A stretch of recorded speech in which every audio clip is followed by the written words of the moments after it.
Hey guys, Nirmal Sibi here. This is part 3 of a 4-part series on the Loomis method. If you missed the first 2, links are in the description. In the other 2 videos, I showed you the basics of the Loomis method and then how to adapt it to any head shape. But once you get comfortable with the Loomis method, you don't have to follow each line step by step, you can apply it to your drawing intuitively. It's kind of like after you learn anatomy, you don't add every bone and muscle to your figure drawings, you let them knowledge inform your decisions throughout the drawing.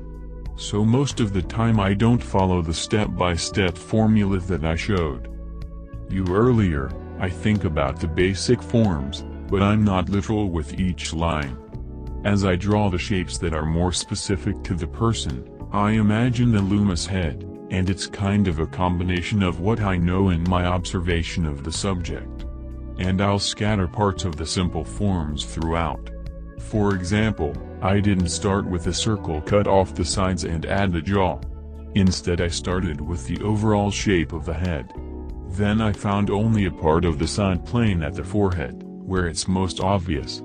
And then I started observing more specific angles along the outer edge, and I started applying a few of those, the curves from the brow to the top of ear, and from the bottom of the nose to the bottom of the ear. All the same lines, just not in really the same order, just in an order that made sense as I was drawing it, as I'm measuring things, as they make sense to me.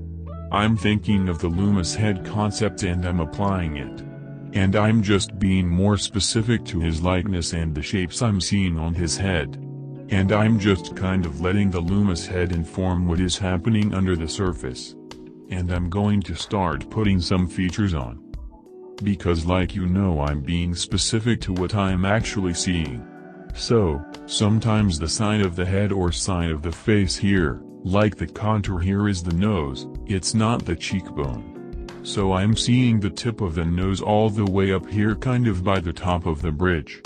Just because we are looking up at him so much that the tip of the nose is we're seeing so much of this bottom plane, that the tip of the nose is all the way up here. Very counterintuitive, if you're not careful and you don't observe, you might just draw it kind of like, more of a neutral pose where the tip of the nose is closer to the bottom of the nose. But really this line here that goes to the side of the the bottom of the ear, that's the base of the nose, that's where it connects to the face. And then I like to kind of create a bottom plane shape, and then from there figure out the eye socket, a negative shape from the nose, something like that. And I'm still comparing angles. Alright. This is a parallel to this. And I've got to remind myself this is a quick sketch, I'm not doing a lay-in of his head. I guess I am. It's just a quicker lay-in.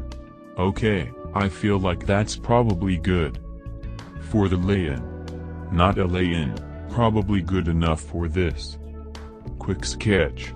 If I go any further I'm just going to start adding details that really that are kind of outside this concept, of the concept of this video just of Loomis heads. There you go.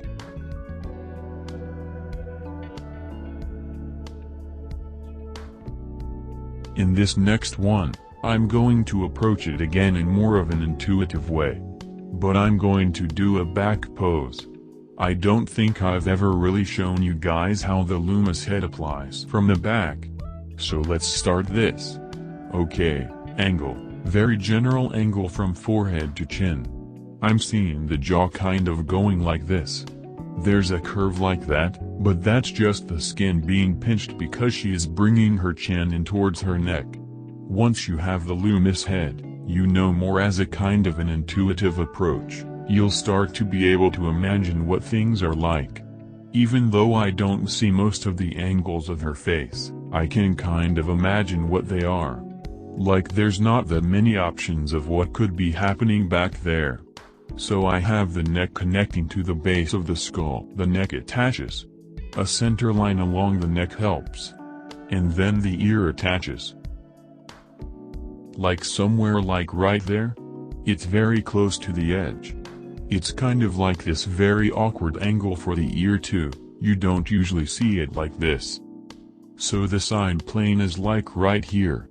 And she's bringing her chin in. Which means there's kind of a down tilt. So, if I were to see through the neck, I would see that the other side of the jaw, like somewhere in here, connects to the chin. We've got the bottom plane of the jaw like right there, but I don't see all that. That's covered by the neck. This will all be parallel to this angle that I drew. Very important to keep track of all your parallels, especially the horizontal parallels.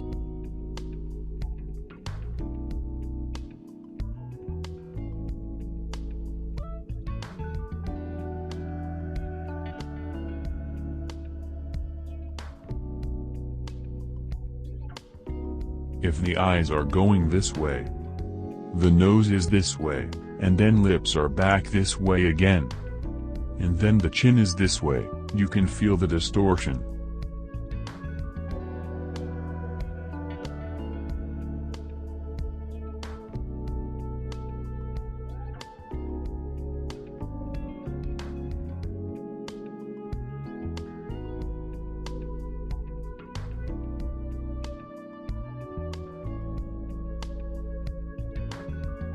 There you go. These are quick sketches. We can make these quick adjustments. And a few gestural strokes for the hair. I'm just trying to create some kind of nice design in there, track the shapes, and I'm trying to do it quickly.